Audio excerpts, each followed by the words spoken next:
Are these the faces that you see staring back at you every day? After the war, many Athenians lost confidence in democratic government and began to question their values. In this time of uncertainty, several great thinkers appeared. They were determined to seek the truth no matter where the search led them. Not anymore! Yeah.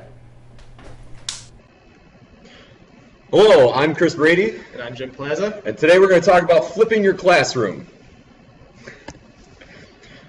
So the essential questions we're going to talk about today: how can flipping your classroom maximize student involvement? And how can flipping your classroom allow you to reach all students and skill levels? So what is flipping? Well, flipping is easy because we've been doing it for a long time. Flipping is taking traditional in-class activities such as lectures and direct instruction and using them as homework. Right, and like Chris just said, believe it or not, we've been doing it for a long time.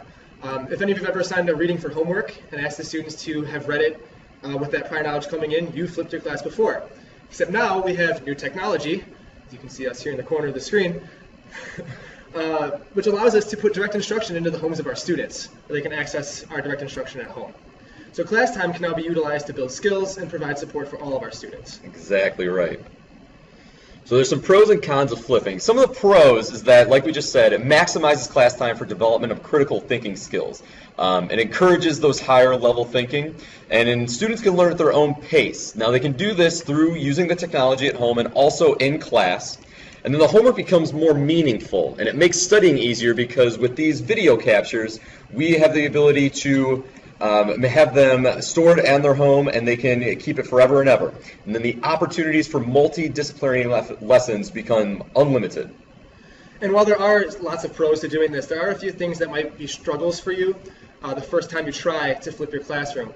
Obviously, the first time you try anything, it can be difficult. And really, for us as teachers, the time that we take to do things, especially with flipping, is going to take a long time. Creating our library of videos, especially, will take some of your time. Good news is, though, once you create those videos, you'll have them forever. Also, the accountability for your students. How do you make sure that your students are actually going home and doing what you're asking them to do? Are they watching the videos?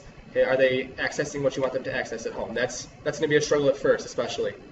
And then coming to terms with the shift in teaching styles. And with this new technology, our roles as teachers are definitely changing. And so one of the most difficult parts for us as teachers is coming to terms with that idea that we are taking on a different role. But if you get over those humps, we have some great student feedback. They say that they can work at their own pace. They're more motivated to watch a short informational video than to do homework problems. And then they're getting more personalized attention in class. They can just sit back and eat a slice of pie while I watch the video. Those are actual student quotes. Don't we all just want to sit back and eat a piece of pie watching videos? Live the dream. I know, right?